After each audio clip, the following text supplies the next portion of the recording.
Isa ka rin ba sa mga taong hindi pala gamit ng sunscreen sa mukha? Or kagaya ko na ngayong year lang na-discover yung sunscreen? Pues, ang video na to is for you.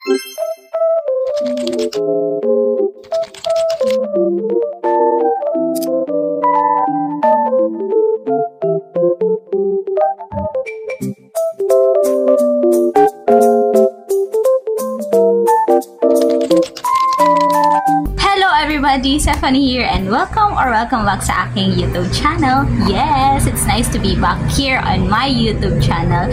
And napapansin ko na nagmumukha ng abandonado ang ating YouTube channel. For today's video guys, it's going to be another product review, and yung product na i-review natin is a sunscreen from Kiss Beauty. Ayan, ito po siya. I bought this on my TikTok shop. Sa halagang, ito, lalagay ko po dito. Ayan. So, nalagay ko rin po yung aking TikTok shop sa description box below mamaya. And so, disclaimer lang po, ito pong mga sasabihin ko, itong mga ihahayag ko po sa inyo is based on my experience and based on what I love about this product. And it depends on you kung ano po yung magiging reaction nyo, kung bibili ba kayo or gusto nyo rin ba ng product na to. Then, it's up to you po. And hindi ko po kayo pipilitin na bumili ng product na to kasi iba-iba yung ating skin tone and iba-iba yung reaction ng ating skin. Kaya, before po kayo gumamit ng product na to or kahit anong product, you need to do the patch test. Maglalagay lang kayo ng kahit konting amount dito sa inyong finger and you're gonna put it here or there. Tapos kung mamula man ito or kung mangate, siyempre may irritation, and you can stop using it. Pero kung hindi naman siya namula, hindi naman siya nangate, or wala namang irritation na nangyari, you can use it kasi hiyang to sa inyo. Ibig sabihin na hiyang po yun sa inyo. Yan. Okay, let's proceed to this product. Unang-una, tignan natin yung packaging niya.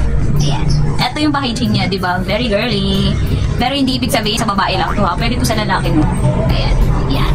Tapos, nagre-reflect siya. May reflection na makikita. Uy! Ano ba ito? Ayan. So, ganyan siya. Makintab. Ayan. Ayun yung tamang term. Makintab yung kanyang packaging. Ayan. So, dito nakalagay yung brand. Kiss Beauty. SPF 90+. PA+++.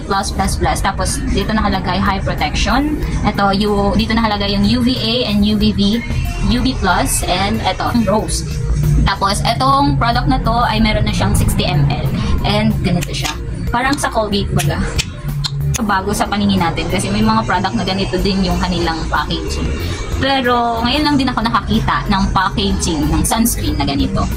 Ayan. Tapos, parang sa Colgate, lagay ng Colgate. Ayan. Dito naman sa likod, meron siyang sunscreen cream. Dito nakalagay yung ingredients or kung saan made itong product na to. Ayan. So, nakalagay dito, sunscreen cream, SPF 90 sunscreen effectively resists UVA and UVB, can protect against sun damage, and can also effectively sunscreen block, fine texture, cream texture, physical sunscreen, moisturizing and non-greasy, gentle and easy to clean. Ayan. So, ano nga ba yung mga nagustuhan ko dito sa product na to? Unang-una, dun muna tayo sa mga nagustuhan na. Nagustuhan ko dito sa product na to is tinted na siya. Sa mga girly na katulad ko na ayaw na maglagay ng kahit ano-ano sa mukha, na kahit, naiirita kasi ako, yung parang ako kasi mapawisin akong tao. And ayoko na kapag pinagpapawisan ako is sobrang dulas ng mukha ko kasi gawa ng mga product na nilalagay ko sa mukha ko.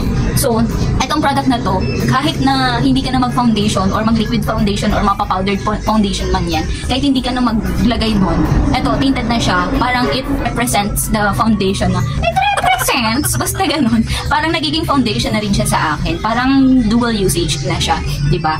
Sunscreen na siya and at the same time foundation na. Pangalawa, nagustuhan ko rin dito sa product na to is maliit lang siya. Hindi naman siya gaano kalaki. Parang kasize lang siya ng kamay ko. Pero hindi na siya mahirap para ilagay sa maliit na bag. Okay lang ganito kalaking sunscreen para ilagay sa kahit maliit na bag. Or kung ayaw nyo naman na ganito kalaki, you can buy naman ng maliit na ganyan, tapos i-transfer nyo to. Ayan. Isa pa sa nagustuhan ko dito sa product na to, aside sa nagiging foundation ko siya, ayun nga, kapag pinagpapawisan ako, hindi siya naguhulas, or kumbaga kapag pinagpapawisan ako, hindi siya madulas dito. Kasi kapag foundation, parang dumudulas yung dito ko, or dito, nag-create ng pawis dito, di ba? Hindi ko alam kung ano yung na-experience nyo. Pero ako, na-experience ko yun na kapag nag-makeup ako or nag-foundation ako, nag-create dito ng madulas, tapos nagpuputi dito, pababa. Pero ito, hindi. So, na-absorb talaga siya ng skin ko. Ayan. Sa mga hindi ko naman nagustuhan dito sa product na to, isa lang naman eh. May white cast siya. Pero yung white cast na meron siya is hindi naman nagtatagal. O baga, inilapat mo siya sa face mo, di ba? Nilalagay mo siya sa skin mo. Ayan. Although puputi siya, pero kapag katagalan na, na-absorb naman siya ng skin. Ganito po. Ayan.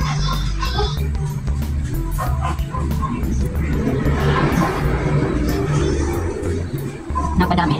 Hindi napadami.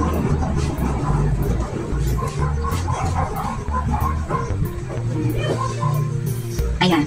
Di ba pumuti yung mukha ko? Ayan. Maputi siya, pero later, makikita mo parang normal na lang yung mukha mo. Normal, parang normal skin na lang yung mukha mo kasi na-absorb na ng skin niya. Ang ayoko lang talaga is, may white cast siya kapag nilagay agad. Hindi ko alam kung white cast yun or dahil sa tinted lang talaga. Pero kung ilalagay mo siya sa body, ganito oh, nag-iwan siya talaga ng white cast. Hindi ko alam, hindi nakikita sa skin, kaya nag-iwan siya ng white cast. And natatakpan yung mga blemishes natin, yung mga pula-pulang spot, ayan o, ganyan. Ayan. Kung gusto nyo guys na protektado kayo from the sunlight at kung gusto nyo maging confident na kahit mainitan kayo ay gumamit na kayo ng sunscreen. From so many sunscreen na nakita ko sa TikTok, etong product na to yung nag-catch ng attention ko. Ayan. Kung bibili kayo guys ng product na to, nasa description box ko yung aking TikTok shop. Kung gusto nyo bumili, you can buy it. Buy one, pay three. Hindi lang isa kundi tatlo yung mabibili nyo sa aking TikTok shop. Ayan. So, I hope guys na nagustuhan nyo itong product na to kahit hindi ko alam kung ano yung pinagsasabi ko. Pero, stay kayo hanggang sa last video na to. Thank you so much dahil, ayun, nakapag-create na naman tayo ng video at nakapag-product review na naman tayo. Thank you so much guys. I miss you. Thank you po. Bye!